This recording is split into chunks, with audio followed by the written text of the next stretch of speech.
I'm 456 years old, a demon, a prophet of the Satanists, and at least 15% of Turkey will become Satanist.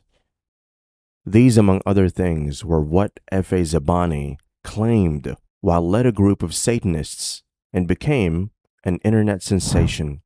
He became so popular that he would debate Muslims on behalf of Satanists, challenging some of the teachings of Islam. He claimed he could read the mind too, and his job was to convince people to follow his path. 6 Haziran 2024'te Türkiye'nin %15'i Satanist olacak. 3 sene önce rüyamda gördüm bunu. Efendi yardımcısıyla bunu bana belirtti. İnsani bedendeyim şu an. İnsan değilim aslında. 2 tane cinim var benim. 6/6/2024'te Türkiye'nin %15'i Satanist olacak. Başkaldırı olacak, savaş çıkacak tekrardan. Ben ve lejyonlarım tarafından. Görevimi yapacağım, öleceğim. Bugün desem... Gerçek yaşama başlayacağım. Benim dünyaya gönderme sebebim bu. İnsanların özgürce yaşayabilmesi. İnsanlar senden korkuyor mu? Evet, korkuyorlar. Genelde kadınlar, çocuklar, yaşlılar. Değişiyor yani. Hislerim çok kuvvetli. Sen mesela şu an ne düşündüğünü bilebilirim ben.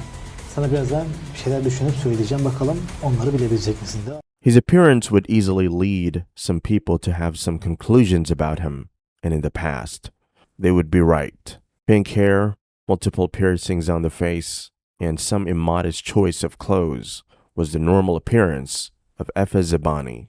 What many didn't know was, F.A. was a boy filled with too many questions, and too few people cared to answer them. It was easy to write him off based on appearance and demeanor. In cases where he had the opportunity to debate any Muslim, he always came up with well-prepared questions and evidence to back them up until his last podcast appearance.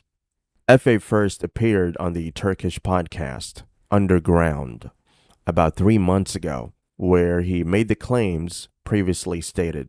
3 months later, the host of the channel invited F.A. again, this time, get his questions answered by a person well-versed in Islamic knowledge. The host also revealed he had been in constant communication with F.A. since his last appearance. What happened in the podcast? Did F.A. find the truth he sorely sought? Did he become a Muslim? And how did it happen? Watch this video till the end to find out. As usual, F.A. came with an arsenal full of questions and scriptures to quote to back up his claim. He started his barrage of questions, which includes cliches like violence against women, violence against non-Muslims, restrictions. How is Allah behind the good of the world when evil also happens? Does He cause those too? These and many more were the questions he was seeking answers to. From his behavior and choice of words, it was easy to conclude that, while he may appear antagonistic, he was willing to submit if he finds answers. He said more than once, "Convince me, maybe I will believe." İslam dini gerçek bir din olduğuna kanıtlasak sana. Bu sefer diyecek misin ben bu zamana kadar boşa yaşamışım? Kanıtlayamazsınız ki bunu bana. Niçin kanıtlayamayalım? Kanıtlayın, o zaman konuşalım. Tamam, bunu konuşacağız. In the course of the interview, F admitted he once prayed before, and he felt peace when he did that. In fact, he was a Muslim as a child. To encourage him, the hosts encouraged him that his questions are not out of place, and he should ask more questions in his quest for answers. This he can do while studying Islam. F.A. ZEBANI revealed his excitement at the opportunity to visit the Kaaba. Noting that he could not do that in his current state and appearance, he wondered if he would experience peace there like he had imagined. His host promised to take him to the Kaaba if he promises to become a Muslim. There he reiterated that he would love to become a Muslim if his questions are convincingly answered. After thinking about it for a few minutes, F.A. finally decided to become a Muslim and take the Shahada on air.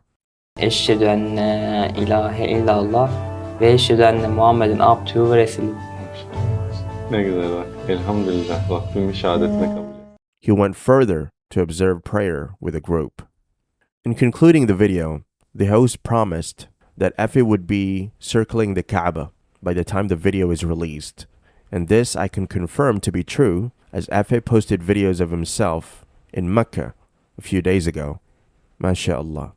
F.A. was the face of so many impressionable youths who are continuously seeking unchecked freedom to act and appear as they like with some, like Efe, are taking it a notch higher by subscribing to Satanism and the worshipping of things they have no idea about. He was very popular online. While wondering what his followers would think, he was assured that should not be his concern, but the opportunity to save his soul should be his most important task. He didn't set out to become a Muslim until he appeared on the podcast, and the clarity he got from his first and second appearance was enough to convince him that he had been lost for so long, and he gladly found his way back to Allah. Efe's conversion could be the catalyst a lot of youths who have chosen the same path as him need to retrace their steps and find Allah like he did. Nature abhors a vacuum, and the vacuum created by those who deviated from Islam could easily be filled by preachings like the one Efe did before accepting Islam. This is further amplified by the use of social media. We are glad that Brother Efe has been saved, and we pray for others like him to see the light like he did and follow his footsteps.